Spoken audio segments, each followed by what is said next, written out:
All right, ladies and gentlemen, we're going to get started. So good afternoon, everyone. This breakout session is really to talk with you all about the challenges that you are facing with the current market conditions. So we do have a couple slides prepared to kind of walk through some of those things, but what we really are seeking from this opportunity is your input.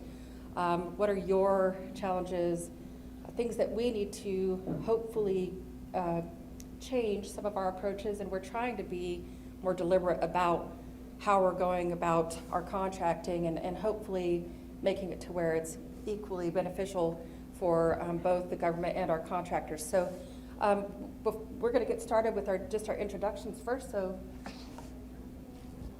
I'm Travis Specht. I'm the Chief of Contracting for Detroit District.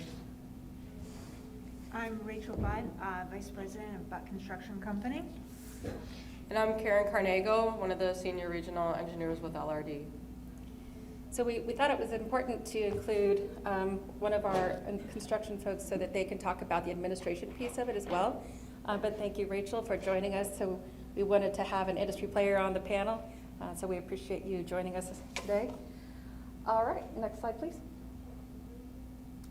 So I think it's pretty well known we are in an unprecedented time in terms of the volatile market. We recognize that there's substantial or significant inflation, the highest it's been, I think, in 40 years. We recognize that there are labor shortages that not only we are challenged with, but also you.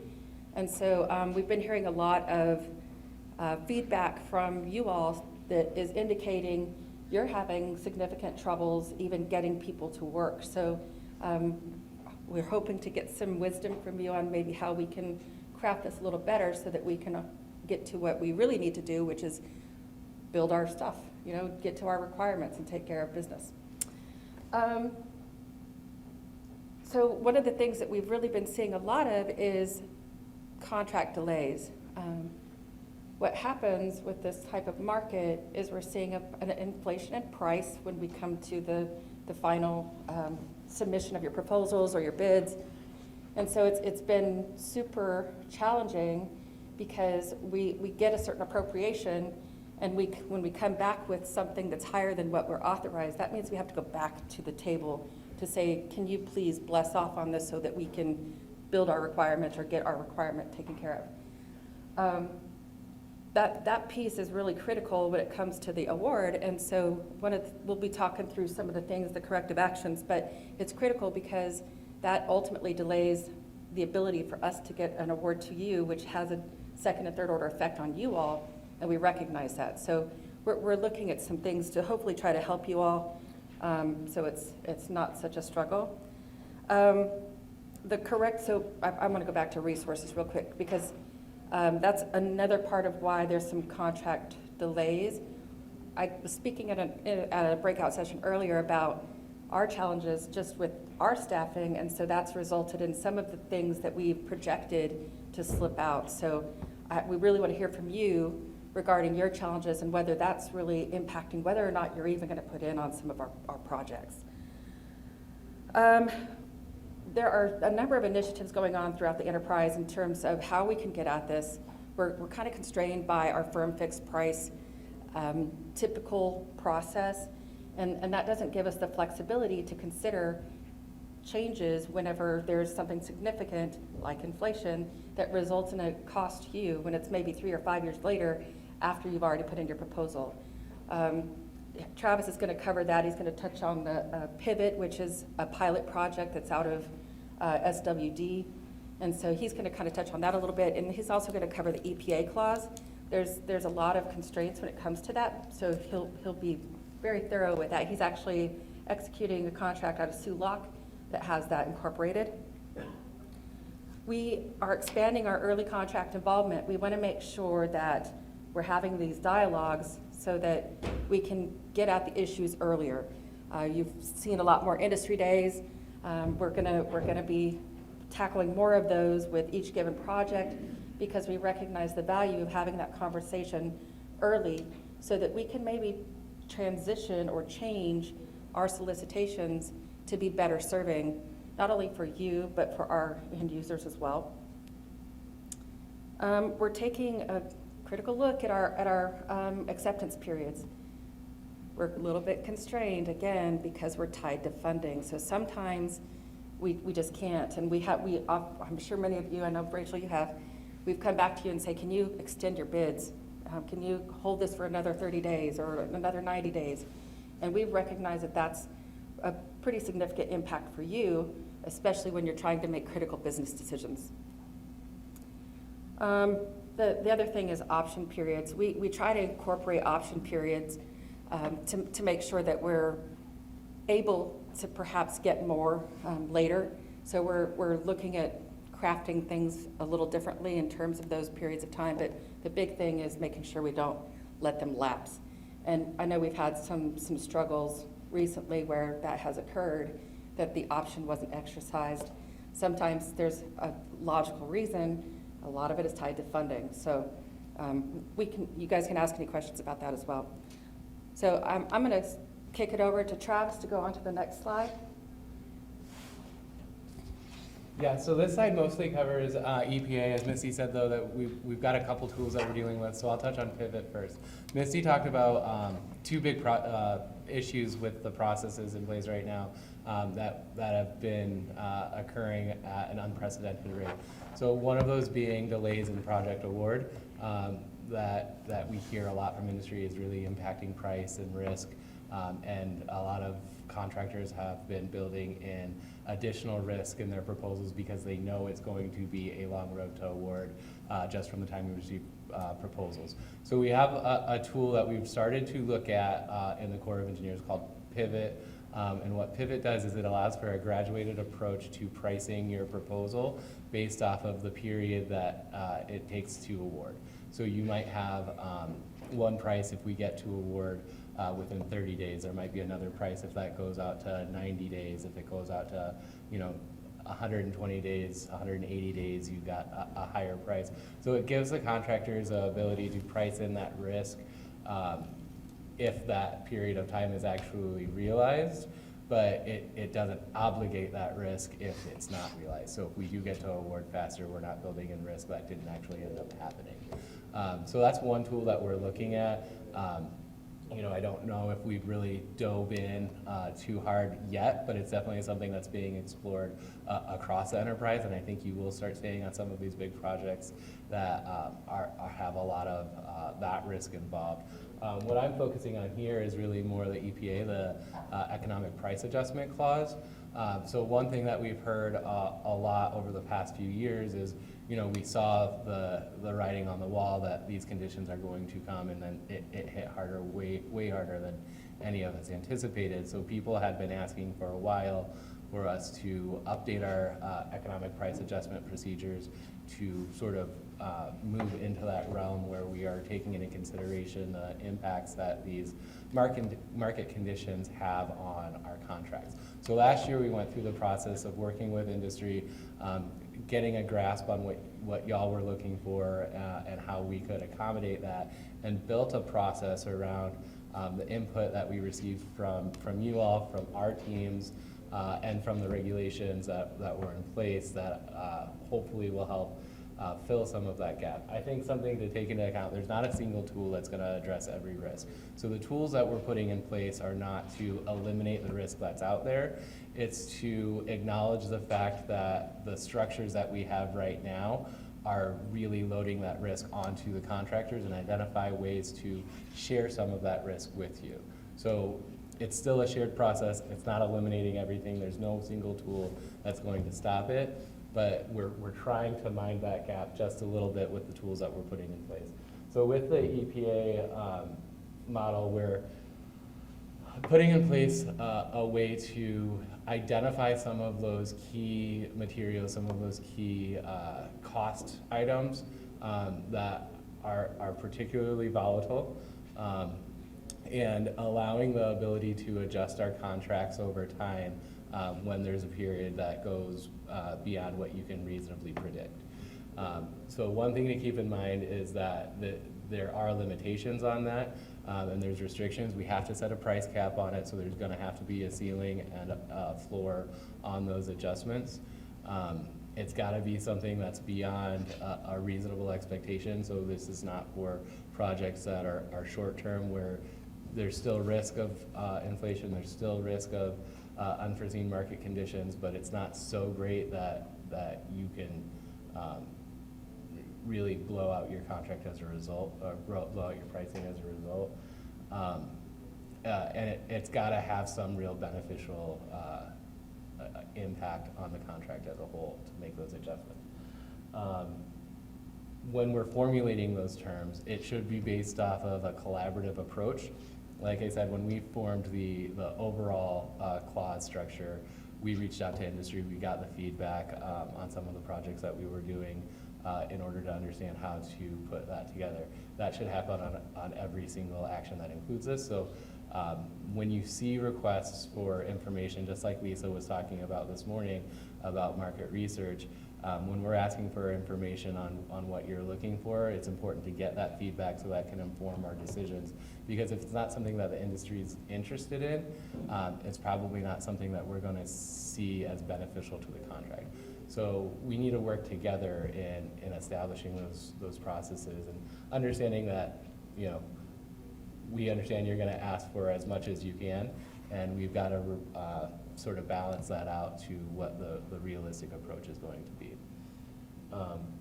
Another thing to understand with EPA is I've seen a lot of questions come up recently about incorporating EPA on contracts that are already in place.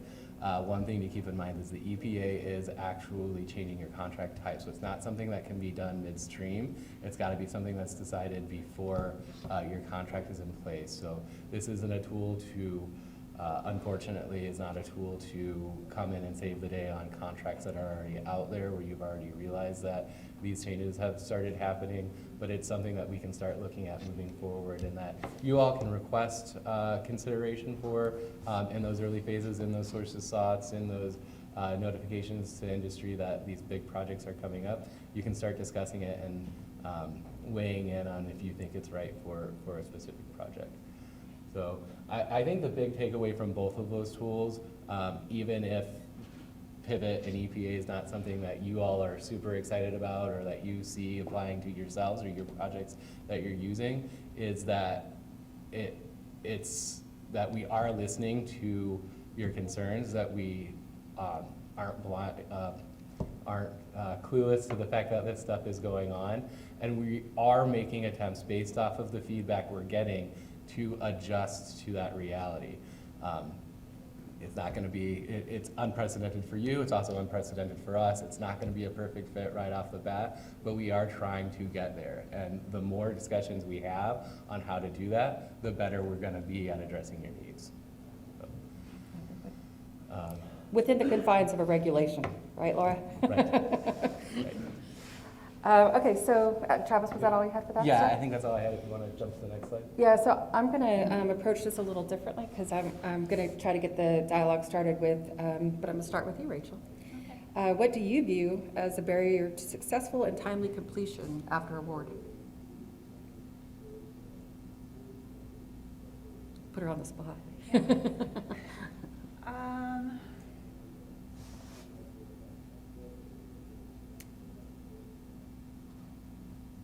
Okay, one of the barriers, I guess, is getting materials in time. And one way that you all have been very helpful to us is administrative NTPs have been very helpful in our contracts, at least, in terms of reducing our job overhead costs and reducing or not eating into the contract time and giving us a little bit of time to allow us to get those materials. And so the job is not delayed, to give us extra time to get those materials. So that's added to the success for our projects. I don't know how many of you are familiar with the administrative NTP, so it's something that the Louisville District has incorporated with our construction projects. It's not on all, but it has seemed to be a beneficial way to get contractors out the gate, and they can start working on all of the things like their quality plans, their safety plans, all of those things that are required, but without actually starting the construction clock. So I appreciate the feedback on that because it's fairly new in its inception and application. So So more not feedback. having those is a barrier. Not having So- this is great. Okay. Yes. Another, well, maybe should we, Well, no, if you have another one, but I wanted to ask you, Karen, from your perspective, because you're the one that's administering them, do you see any barriers that we need to take a look at, either from the industry or from the government side? I don't know so Okay, much please. I don't know so much as barriers, but just to kind of touch on what you mentioned, I was actually talking with a gentleman this morning, and he was mentioning not only design build, but design bid build projects, where he's got materials that have really long lead times. And the one thing that they were doing on their contracts was communicating that up front, early partnering sessions, identifying those as riskier items that if they can't get expedited submittal reviews, turn around a little bit faster, then the ordering of them is delayed, and then arriving on site is delayed, which then ultimately can at some point start impacting the project completion date. So I think one thing from the government side is to have those honest communications up front with contractors, know what those items are, know what submittals maybe we need to put a little bit more faster attention to help the contractors along. Thank you. Others, does anybody else have any barriers that you'd like to bring up? I would, but I don't know if they always necessarily apply to after award. Some do, some don't. I actually got 3 of them that I listed here real quick. One is, of course, the material shortages that you see out there. And once you think you have a handle on what is a shortage, you'll always be surprised every project. In particular, there's one project we have where it requires forgings. And it's not so much the forger, it's the raw material to get to the forger, for instance. And so then there has to be alternative material. It'd be nice if the specs had alternative materials rather than just say we need 4140 Class J, right, or whatever the material may be. There's always alternatives for everything. List them up front. Have that worked out so there is plan B and C, because we all know there's a shortage material. Secondly, Before you move on for that, Yeah. what I would really encourage is to provide that input in the solicitation phase, because we give the RFI opportunities. I know it seems a little rigid that we don't just have a dialogue about it, but we are a little bit constrained with Mhm. what we can actually talk about. So it should be addressed in an amendment, or it is what it is. But I would highly encourage, especially at the industry day, because that's the one time before solicitation that we can have open dialogue without being constrained with our requirements, our regulations. So, and I understand, and we try to do that at early, but this is after award. Oh. So like, okay, now you get the award, you got a quote for this, say this forging or whatever, and then they come back and the forgers will say, oh, guess what? Now there's a material shortage on the raw material for this forge. So, okay, now what? So now you're getting prepared for a shutdown, and now your time's short, you gotta write the RFIs, hey, what's an alternative material that we could use? Some specs actually list, this piece of, this permanent material can be this, or this. Here's 3 options, right? yeah. That gives the guy just automatically can jump to an approved alternative material. Yeah, And I know because what's happening is we went through the RFI and there was 2 alternative methods, right? That was Yes. already approved. But here we wasted a bunch of time and it's already hard enough to get in with a forger on their schedules, Yeah. or a mill run. Yeah, and you always have the opportunity to approach your contracting officer or your ACOs, CORs to discuss that. So, the one thing that came out, I think it's been about 3 years ago now, is the limitation on using brand name or equal specifications in our designs. We went through a pretty significant exercise of writing out a justification that we just got approved this past year for things like interior finishes. But we haven't succeeded with getting more incorporated to allow us to put those brand names to get that quick answer for you. We will, if it's something high dollar and critical, we will do a justification to try to get approved by Laura, who just left, to allow us to put that specific stuff in the solicitation itself. So hopefully, if you have that industry dialogue early, then maybe we can get to that. If it's after award, you could always have a gateway through your contracting officer. What else? So the other ones is some of the certs that get put into a contract. Take for instance, AISC certification is something that we're starting to see more of.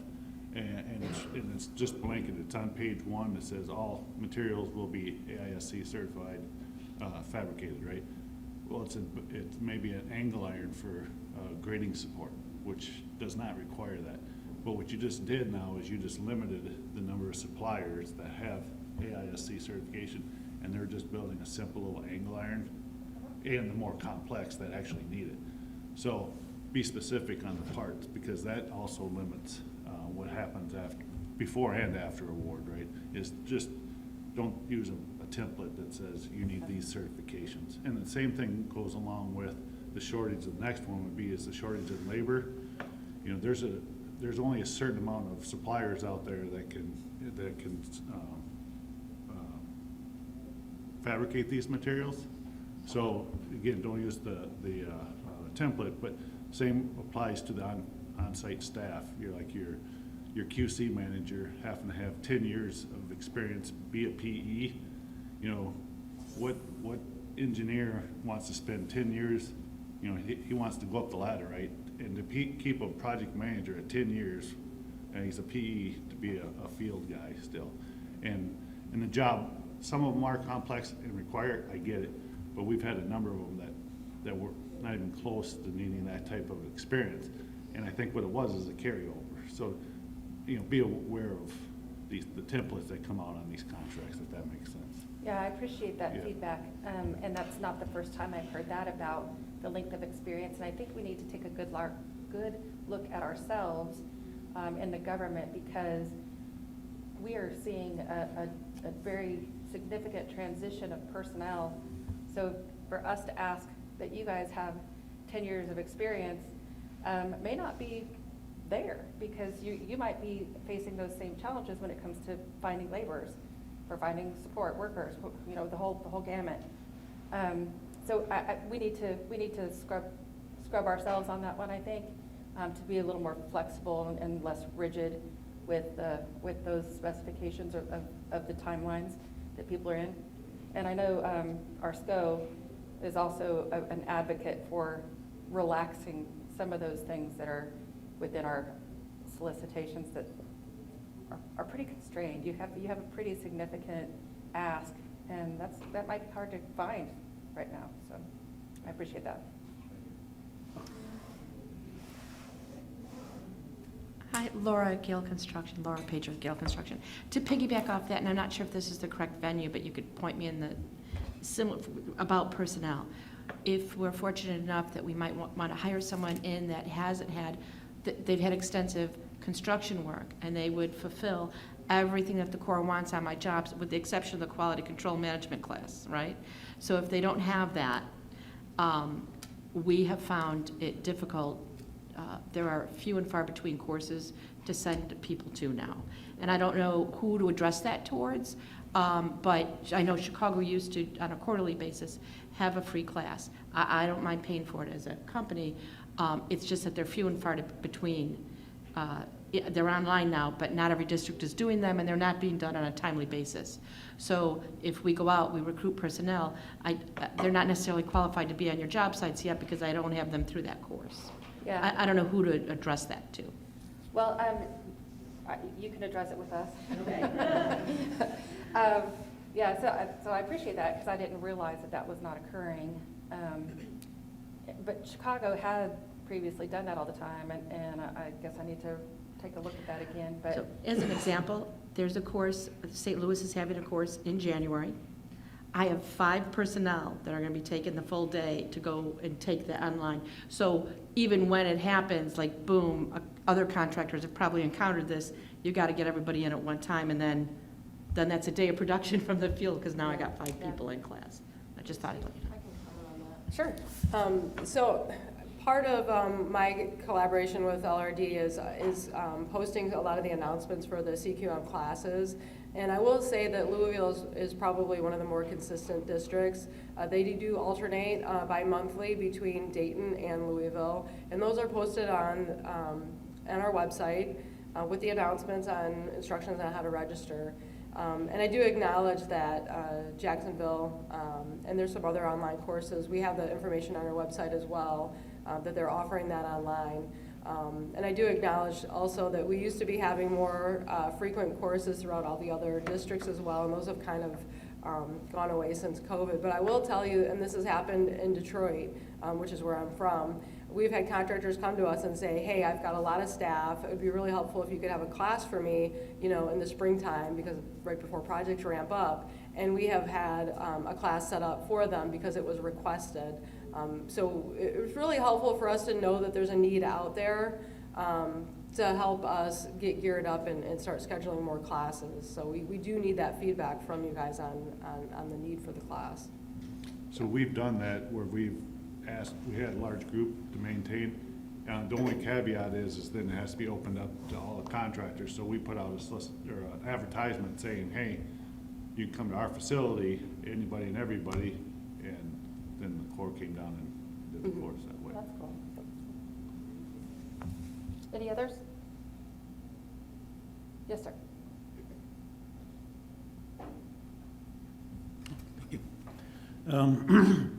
Yeah, I don't know if this is possible, but post-award collaboration, I mean, is that, I've had some limited success with that in the past, where the Corps is actually willing to work with us when we can show that we can't meet part of the spec and that, maybe the spec wasn't realistic when they put it together. I could see that being a slippery slope, if you change the contract now, it's, people who couldn't bid on it, that now they could have, but sometimes it works. I don't know what the rules are on that. More of that might be helpful. Yeah, so Karen, do you have any comments about that? So there are a lot of constraints after it's awarded that we just can't arbitrarily mod something because we have to consider the effects or the impacts on competition. Would that have changed the competitive environment had it been changed at that point? So we have to be very deliberate with what we are able to change. And we would work with our council if there is something. So the key word there for me that I heard though was collaboration. And we should absolutely be partnering and talking frequently to make sure that we're all poised for success. So if you're not getting that, then I would highly encourage you to reach out to your contracting officer or your ACOs who are there, and even go further. We've often had people reach out to our program managers, like our DDEs, to try to get some engagement. So it's super important that we have that partnering versus get it done kind of mentality. Yeah, and I'll piggyback on that too, because I think as contracting officers, we're probably the ones who would probably run around screaming the most if we were in that scenario. So I think the questions that we're going to look at when we have that situation is why weren't these issues addressed prior to award? Maybe they were questioned and they just weren't resolved. The conditions that surround that would require us to make those changes. It'll always have to be a judgment call of how in depth we can go with those meetings.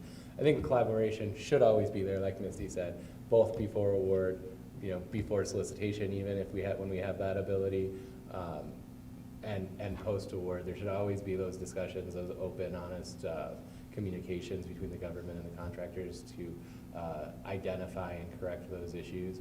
But when we're talking about deficiencies in the spec or something that we're saying is unattainable, those are definitely some questions that we as contracting officers want to see when determining the allowability of changes. So. All right, I'm going to move on to this next question. Did anybody have any questions about the EPA process or the pivot process? I know it's new and not really. It's only been an SWD, and I think they've solicited but haven't awarded yet, perhaps. The pivot. So we don't really even know what the second or third order effects of that are yet, but it hopefully going to help when it comes to you all and that acceptance period, because we heard you. We heard, you know, we're buying all that risk by keeping our bids good for you, and then you keep coming back and asking for more time. So it should be a helpful tool to make sure that you guys are not carrying all the risk when it comes to your proposals. I have a question. Yes, ma'am. You had mentioned floors and ceilings. So does that mean that you would issue decrease letters to the contractors as well? So, the answer to that is yes, but that is not what I was referring to with floors and okay. ceilings. So, the way that the process here has been set up in the current iteration, the floors and ceilings is the ceiling that I was referring to, or the floor that I was referring to there, is that an economic price adjustment isn't triggered anytime there's an increase. Like I said, there's got to be an unforeseeable level of increase. So if prices went up 1%, well, we know year over year prices are 1% is not an unforeseeable amount. So we're not going to do an adjustment based off of a frankly low level of price increase. So there's going to be, whenever you put that out, there's going to be some bottom level of inflation or cost increase that'll be required in order to trigger those adjustments. So that's what the floor meant in that scenario. That said, with economic price adjustment, it would go both ways theoretically. So we've set it up where the trigger is automatic when you go to do your review. We haven't actually had an adjustment yet. So, you know, in, I'll say maybe 6 more months, we'll have a better idea of how it works out. But theoretically, if prices go down, you know, and the contractor has been, you know, submitting as they should in order to justify the increase when it comes, that same information then, if prices have gone down and there's no established pricing agreements, materials haven't already been purchased, then yeah, that price would go down, because theoretically the government should see the benefit of that just as the contractors do. Now, the scenario where that's going to happen is realistically probably not in the coming 2-3 years. I don't think a whole lot of us anticipate that inflation will start going the other direction in the next 2-3 years. You know, this recovery is forecasted to last 3 to 5 years, I think, is what they're talking about. But when we get to that point, it could be seen that way. It could go the other direction. If we're going to see prices shift below 3%, probably not. But if it does happen, then contractors will see that benefit, and the government would then share in that, similar to how we share in the risk. So I'd like to add to that then is, as a contractor, we would be in favor of a decrease, being part of that clause. An example I can give you would be, take diesel, for instance. When diesel hits high price and there's a big burn rate on your job, well, we're gonna put in that price plus probably a little bit more. But at some point, as it is now, diesel is coming down, right? A little bit, and maybe it goes more, or lumber, if it's lumber heavy. So fair is fair and partnering is partnering, right? So why shouldn't we have to give you back money? You get the golden star for the day. Well, it's a true statement, but I've heard it from a lot of districts, and we would be one that would support that. So I don't think you would have as much of a roadblock if that was part of the language. Yeah, and keep in mind that you're still going to see a benefit from that, right? You know, even if the contract price does reduce, you're going to see your costs reduce more than the contract price is reducing. So, you know, Yeah, exactly. it's shared. So. And I do have one question on the pivot. Is that, and I think you said it was from, you know, a gradual to award, right? Mm-hmm. But there's a lot of times between award and NTP gets to be very lengthy. And there's still a lot of risk that a contractor has, you know, until NTP, you don't issue your subcontracts or your purchase orders until you get an NTP. And that's where, in that time frame, you'll see a lot of escalation in prices or variations. So would that include NTP rather than award? No, it doesn't. Not the way that they have it modeled. And honestly, if you're seeing a significant delay from award to NTP, that probably needs to be looked at a little bit. because we shouldn't be holding you hostage to your contract. So what is normal from award to NTP should be expected? We aim for 2 weeks. Oh, So we've seen that's 90 days. Ooh. Yeah. So, but that's also dependent upon, because we now use the administrative NTP, which allows you to start doing all of your planning. So it's a little different for Louisville. I can't speak for Pittsburgh or any of the other districts that are represented here, but I said Pittsburgh, sorry, Detroit. Anyway. I guess I'm losing. You're from somewhere, I know you were. Anyway, where was I at? The NTP, okay, Yeah. sorry about that.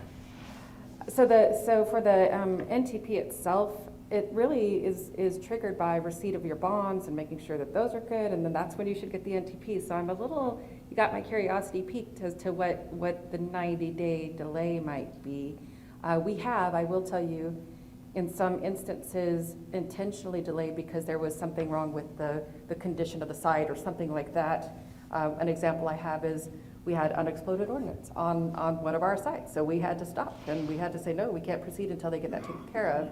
But we informed our contractors, so we knew that we were buying risk on that. Obviously, it's gonna depend on what your contract is, what the barriers for NDP are.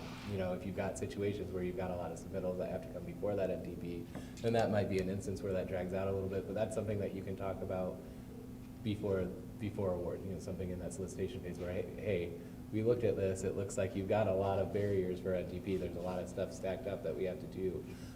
We see that potentially could be a lot of risk in our pricing as a result of that delayed NTP. Is that something that we can talk about? So again, it's just that maintaining that communication. I agree 100% with Missy. If we're seeing those delays on NTP and there's not all of those requirements stacked in there, that's a problem. Okay. So, right. Thank you, great question. Okay, so we've recognized that steel, fuel, those types of materials that are listed up there are some of the things that you all are struggling with. Is there any others that we need to bring up that we need to really talk about and consider? I know that's a very generalized question, but we just were trying to get after this because we want to help as much as we can. I have a very general kind of response, something that we're seeing in some of the solicitations. Generally, in a lot of the solicitations we see, there's the Buy American construction materials under free trade agreements. And lately, we've seen ones, it's Buy American construction materials. And that limits us greatly for what we can source, not only with large pieces of equipment, but bits and pieces. Okay. So when it comes time to source these things, that limits us greatly. You've seen it, shelves are empty. So just in general, that's now kind of one of our boilerplate Progenet questions, It is okay. the contract. I don't know why there's that shift, why we're seeing that more, Buy American versus Buy American under trade agreements. Yeah, But for us to source materials. you want to tackle that one, sir? I'm not sure I can say why there is a shift. I can't speak to why that trend would be happening. I can say one, you know, when we're talking about exceptions to Buy American, you know, that's another thing that you can bring up as contractors during the solicitation phase, or before the solicitation phase. If you know, there's these pieces of equipment that we know historically have been a problem, that historically we have not been able to source locally, or in the current economic conditions, there's a high demand and a low supply, so we've been required to go outside. Well, it applies to everything, like even a box of screws. I Really? mean, it could be, Right. you know, Right. go buy a box of screws and there aren't any, you know. Yeah, I mean, I would bring up what your concerns are. It gives the contracting officer the visibility on that to go back and have the discussion with their PDT and discuss if maybe they missed some things during the planning phase that maybe they should have considered an exception for, and it gives that outlet. You know, not to be a broken record, it seems like every response I'm given is talk to your contracting officer early about it. But yeah, I mean, realistically, a lot of the restrictions we have, they tie our hands to a degree, but there's usually a degree of flexibility that we can work in, if we know about it. So, as far as why, we're saying more Buy American as opposed to including trade agreements, I'm really not sure if I wish Laura was still I know. here. She probably has a little bit more, on that, but, it's something that we can research and, again, now that you've let us know that that's a trend, we can look at it and see if there's. And my suspicion, Rachel, and I apologize that I don't factually know the answer, but my suspicion is there was something that came out that directed us to do that, because we Right. don't just arbitrarily change Right. things. So I would have to do some digging, though I don't have it. My repository is not very good. Right? All right. Anything else on that line? Is there anyone maybe on the RBOB who might know? Hi. I have a question, and kind of goes along with this whole thing, but back in 2020, when every governor was doing something different, and the governor of a state shut the whole state down. Hopefully it will never happen again, but there, if you have a federal contract, it was a fine line.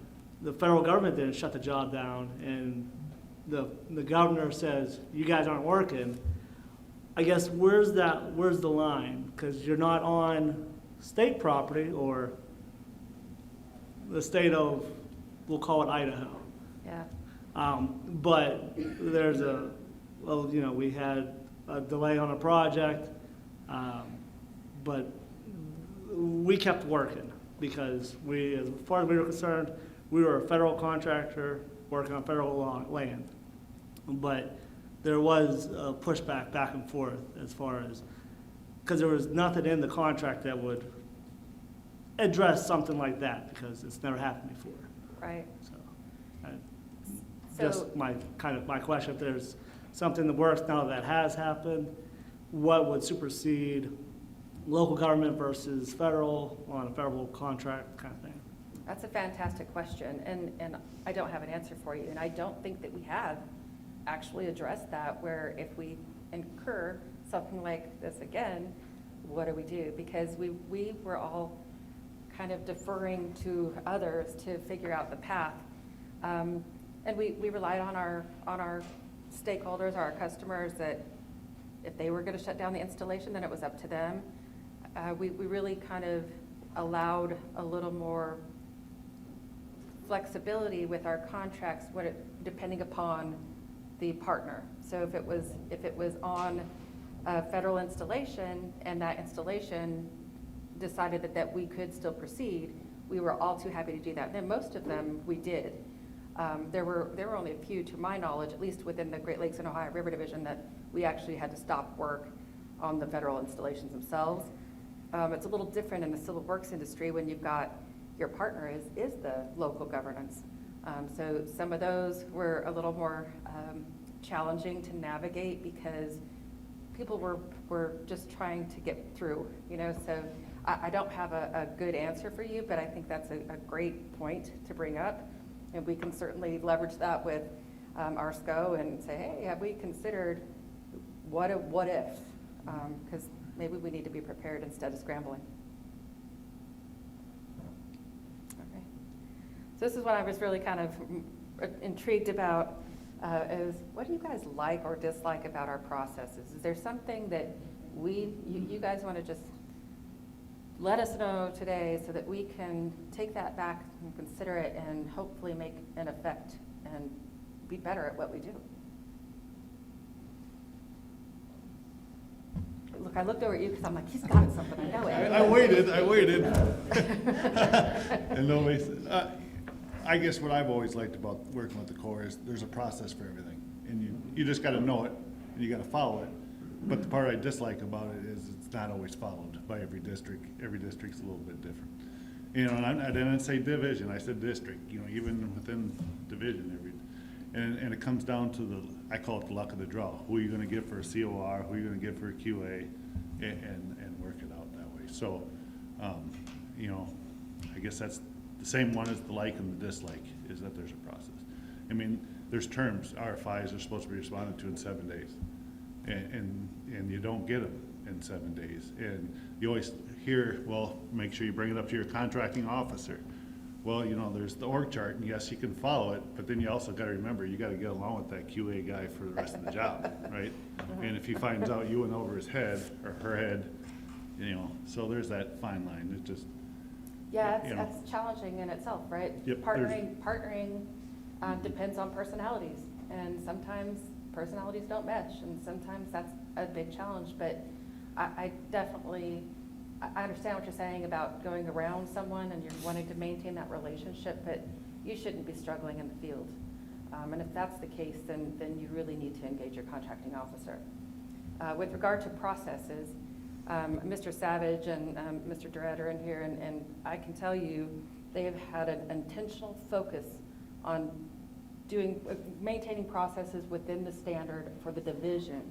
So there has been a lot of attention on trying to make it consistent while still allowing the districts to have their autonomy to operate, but to try to make things more consistent so that helps you along the way. And that's continuously evolving. We always take a look at ourselves, and in fact, we met this week with just the government people to have those conversations so that we can try to improve. An earlier breakout session with Ian and I can't remember the other two engineering chiefs that were there, Ben and Mark. They talked about that because they talked about, hey, if we do this together, then maybe we can make it better for our industry partners. So I think you're going to see a lot more of that. sounds good. If you ever need a contractor's input, you know, a lot of us could probably do it. You know, but it has to be separate. We all won't get together and talk. I know, right? What about you? Do you have any things that you really like or dislike about how we do business? You guys are perfect. Oh, my gosh. We've worked with your company for an extended amount of time, and Yes. so, and I think you've cracked the code because you guys are performing on a lot of our projects, so I appreciate you being here and providing some input, but I know we're not perfect. So, is there really anything that you see that we could improve upon to help you be more efficient? Communication is key. Okay. Responsiveness, I think, when we ask questions. I think timeliness in answers would help us a lot in the field and beyond. Yeah, so I will tell you the RFI process for ProjNet, and you guys submit your questions, and Louisville has these 3 canned answers that will be addressed in an amendment. Bid is shown, and I forget the other, anyway. Preferred spec section. Oh, yes, yes. Look here, go look there again. I am not a fan of that, but I will talk, because it shuts down the dialogue. However, the intention behind that is to ensure that we are contractually changing terms to meet what you guys are seeking. So if there is an amendment, it should address what you asked about or what you inquired about. If its bid is shown, that just means we can't change that, and nor are we considering that. As far as the spec section, I think people want more explanation, and I feel like we fall flat on that a bit, where we should be a little more receptive to say, okay, well, this is what it's saying. Because I think that's what you guys want. It's just a clarification. Is this what you're really looking at? And it's just super challenging because we have to be careful about what we articulate when we're in the solicitation phase. That's why the industry days are so critical, because we can be candid and we can have deliberate conversation. I think you're gonna see a lot more draft solicitations, I believe, coming out, because that does give you guys the opportunity to feed into what our solicitation is and help craft it. But the key thing there is making sure that you all respond. There's this weird perception, I think, that if you talk, that you're gonna give away some secrets to your competitor. And we need you all to talk. We need you all to partner within yourselves so that you can help us too. And we see that all the time on market surveys, where we only get 1 or 2 responses, and then we get people saying, well, I would put in for that. well, you didn't put it in for the market survey, so we couldn't set it aside. So it's just important that industry collaborates and has those discussions as well, so that we can help you all succeed. Anything else? Anyone else? Yeah, I'm glad you brought up ProjNet. It seems to be a really good system for the most part, but I've noticed the past couple times I've used it, like we would ask questions day 1, day 2, day 3 of the time to ask the questions, and then it seems none of the questions would be answered until at the end of the cycle, shuts down the question time. It waits whatever it is, the 5 days or so, and then all the questions come back all at one time with answers, which sometimes will raise up more questions. Is that part of the process that is required, or if I ask a question on day 1, day 2 of the question cycle time, is there enough time to have that question answered, and then that may raise more questions before the time it shuts down? Yeah, that's such a great question or comment, because we should be responding to those timely. You guys are crafting your solicitations or your proposals based off of what we have out there. So we should be communicating early, as you said, and so the problem becomes it takes a village. So there are so many people touching those questions, because your contracting shop sees them, your technical folks see them. If there's an AE on it, it has to go through them to answer it. So we oftentimes have to work through that process to get them to address it. So it's not just a quick button. Also, Office of Counsel reviews all those. So it's just a matter of, not all of them, but it's just a matter of the resources being a challenge. So a lot of times when we get those, and especially when we have a bunch of them, they try to address them all, and then here's your amendment. And we really need to take a look at ourselves as well about being more considerate of opening that window. And I think for the most part, at least I know in the Louisville district, we're pretty mindful that if we're going to put all that information out, we have to give you time to flex. Because if you can't, if we just bottleneck you, then we're not going to see a return on your investment for the proposal, because you're going to bid it the way that you see it, and that could be an inflated price. So we need to be fair to allow you all to have the time to prepare adequately.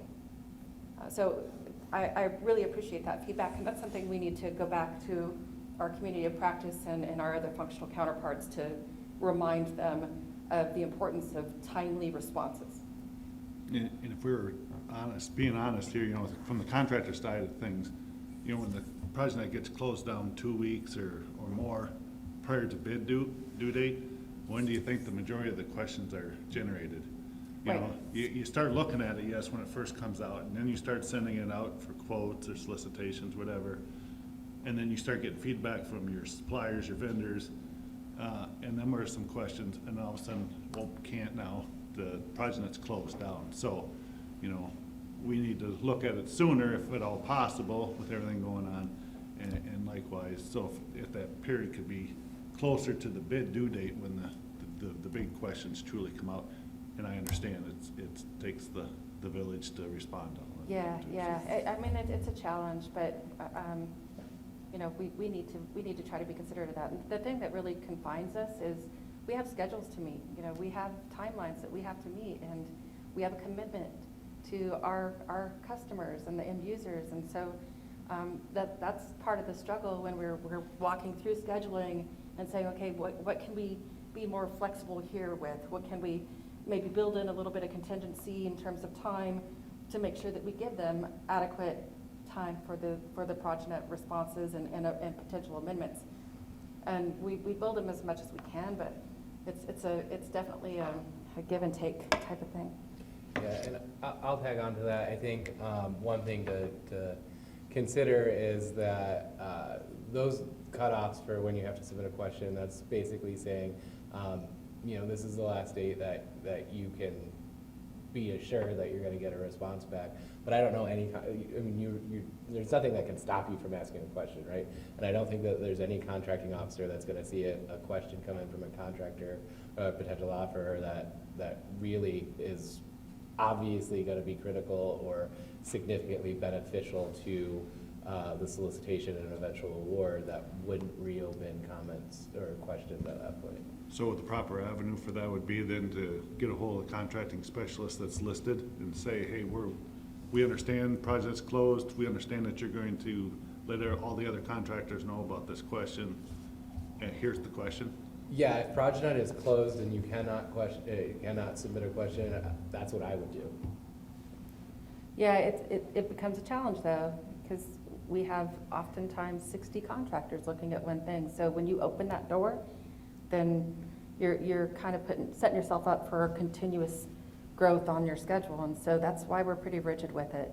I agree with Travis that yes, we would entertain the question, but that I would say probably more often than not, unless it was something so critical that we think, oh man, that could really affect the outcome, then we would just say, you're just gonna have to bid as shown. And we wouldn't release the question. Yeah, I seen on a project recently that I bid on, sorry, I didn't raise my hand, where the question did go in after the day after it was supposed to be on ProjNet, and the automatic, I don't know if it was automatic or they actually uploaded this answer, but per FAR clause XYZ, this is past the question and answer part of the bidding process. Yeah. And that was the answer.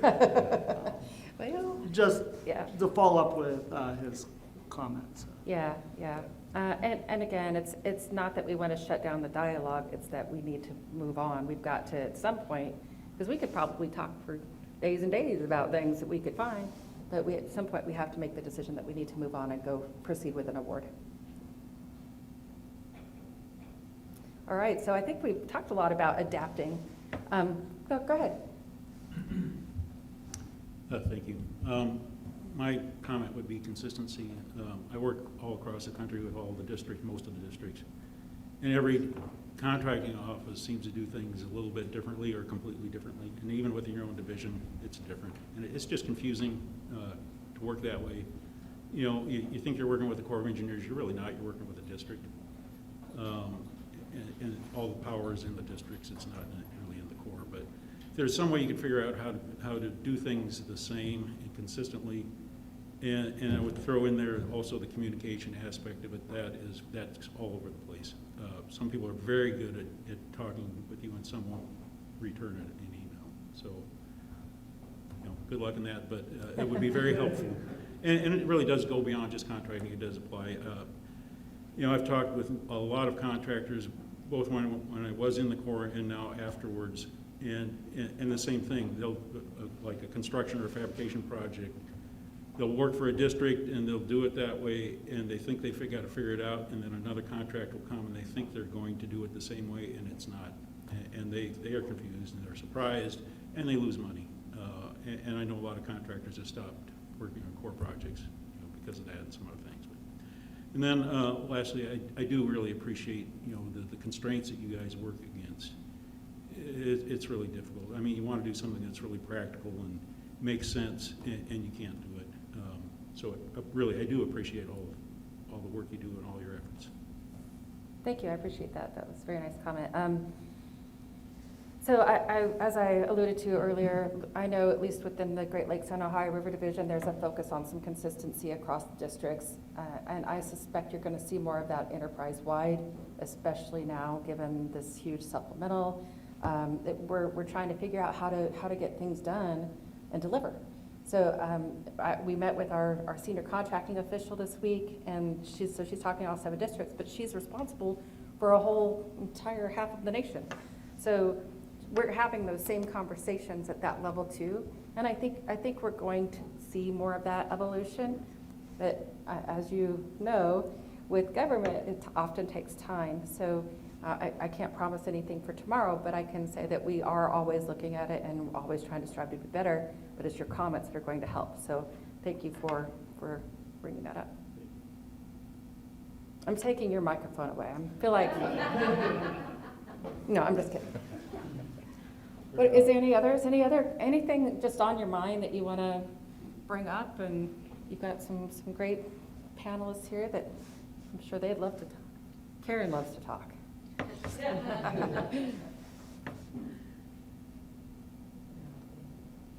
All right. Yes, sir. What does your Can you hit the mic? We're recording. I'm sorry. What does your district office look like as far as staffing? I know our staffing, and I'm talking about office staffing versus virtual. You know, we're all over the place with our office. We're mostly back, but there's some that I envision will probably never come back.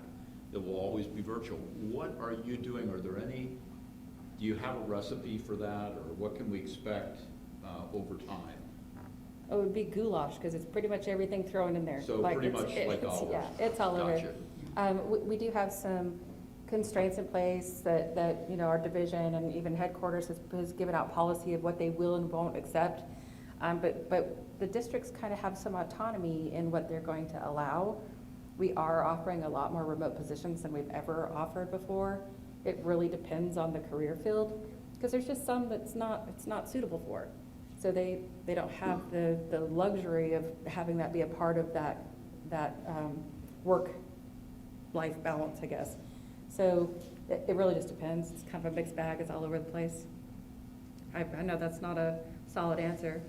Yeah, we're looking at it. And it's been super challenging for us because it's not just the government, it's industry. And so we're losing a lot of people to remote opportunities. And that's really impacting our ability to deliver, which is why I think, and I thank you, Mr. Savage, for putting some focus on these industry days, because we realize and recognize we have got to partner better with you all so that we can execute. So hopefully that will help us a little. Karen, do you have any other thoughts or anything you want to convey to the group? No, I'm just Soaking it in? nothing else to add. All right, Rachel? All right. Sir? No, I think, you know, we definitely appreciate all these sessions, all these discussions. It's been a great day and a great week for us. So it's great to hear the collaboration and your ideas and thoughts, and, you know, never hesitate to send them our way. So. Yeah, absolutely. Thank you so much, and thank you for your comments too. Yeah, thank you. I mean, seriously, this is big time, and I really appreciate the opportunity. And that goes back to that partnering and the communication, right? And I do have one more barrier I'd like to talk to you guys offline about. Oh, That's okay. all right. I don't know about, I think it's time to go, isn't it? I heard somebody say 5 o'clock, wasn't that, people said that?